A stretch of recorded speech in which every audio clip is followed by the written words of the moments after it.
I lived with her for 30 years, but I only truly saw her the day she left. I always believed that after 30 years of marriage, a woman doesn't just pack up and leave out of nowhere. There had to be someone else, another guy, younger, more attentive, the type who sends flowers for no reason and texts her late at night. I was almost certain of it the moment I saw the half-empty closet, the missing suitcase, and her shelf in the bathroom where her lavender-scented lotion no longer stood. Irene left quietly. No screaming matches.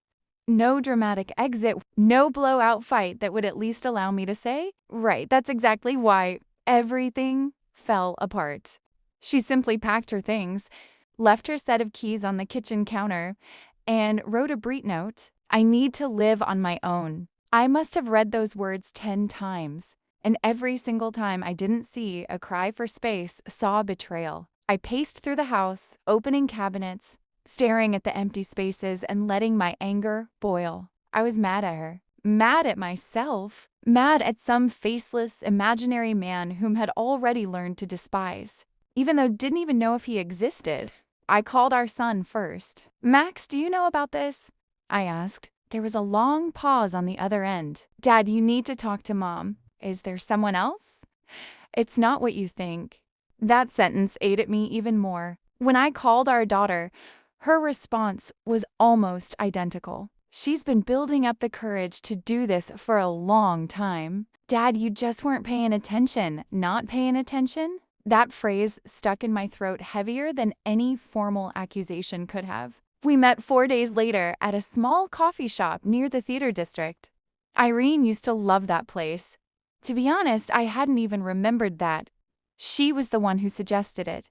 She arrived wearing a deep blue winter coat I had barely ever noticed before. Her hair was pulled back neatly, her face calm. She didn't look ecstatic, but she didn't look broken either. And that irritated me. I wanted to see tears. I wanted to see guilt. I wanted some kind of proof that she felt the weight of the loss, too. Instead, she sat across from me, ordered a tea, and looked at me with a directness she hadn't shown in years. Just be honest with me, I blurted out. Who is he? She wasn't even surprised by the question. There is no... He. Luke. Don't play me for a fool. I'm not. You've been playing yourself for a fool for years by refusing to see what was right in front of you. Gripped my coffee mug so hard my knuckles turned white. Then explain it to me. She paused for a moment, looking out the window. Then she said, I didn't leave because I met someone else. I left because in our home, I stopped being a person. I became a utility. I wanted to cut her off. I wanted to tell her she was being dramatic. We had a good, normal American life. The house, the kids, the family vacations, hosting Thanksgiving, the kitchen remodel, the holiday photos. But she kept going. Did you know that I actually hate big, loud New Year's Eve parties? I stayed silent. No, you didn't, because every single year we went to your friend's house. Did you know I always dreamed of learning Italian? I signed up for classes 3 separate times, and 3 times I dropped out because there wasn't enough time around your schedule. Did you know I cried after our 25th anniversary party? Not because I was tired, but because you stood up. Gave a beautiful toast about me being your rock and your quiet support system. And you didn't mention my actual name even once. A cold discomfort settled in my chest, not because of her tone, but because I had absolutely no comeback. I truly didn't know. I knew how many sugars she took in her coffee. I knew where she kept the tax documents. I knew she would always remember to buy a Christmas gift for my mother because I would inevitably forget. I knew the house would be clean, dinner would be ready, the kids' schedules would be managed, and my shirts would be pressed. I knew her convenience. I didn't know her. You were never a bad husband in the way people usually mean it, Irene said softly. You didn't abuse me. You didn't drink away our savings. You didn't cheat. But you did something else. You got so comfortable with my presence that you completely stopped seeing me. Outside, the rain was coming down hard. People were walking into the cafe, shaking off their umbrellas, laughing, making phone calls. And there I sat, watching my entire life being dissected in front of me, realizing that in every single chapter I had been blind. Why didn't you tell me sooner? She gave me a sad, faint smile. Idea. Just not in the words you wanted to hear. I told you when I begged for us to take a trip, just the two of us.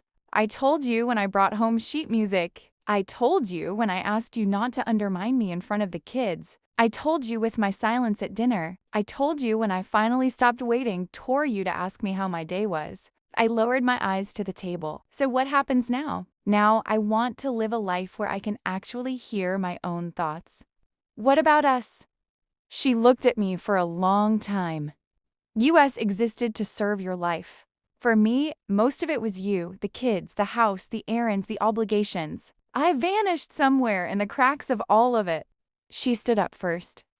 She tossed a few dollars onto the table for her tea. Even though I reached for my wallet, I'm not running to another man, Luke, she said.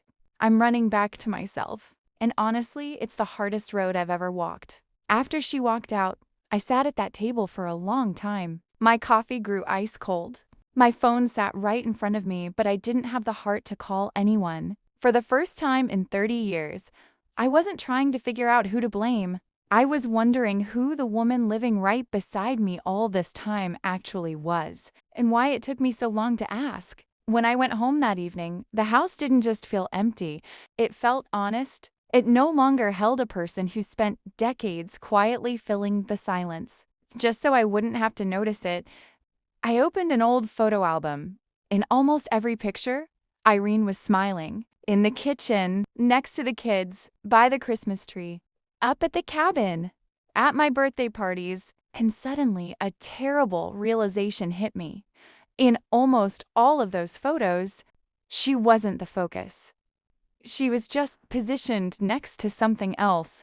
She was always just there, and I had mistaken her presence for her happiness. Maybe the most terrifying thing in a marriage isn't an affair. It's not a screaming match. It's not even the divorce papers. The most terrifying thing is spending an entire lifetime with someone and never once asking who they had to become just to keep your world spinning. How often do we look at the people closest to us and see a role instead of a human being? A wife, a husband, a mom, a dad. The person who is simply expected to always be there. And then we act surprised when one day that person simply gets up, walks out the door, and goes to a place where they can finally be seen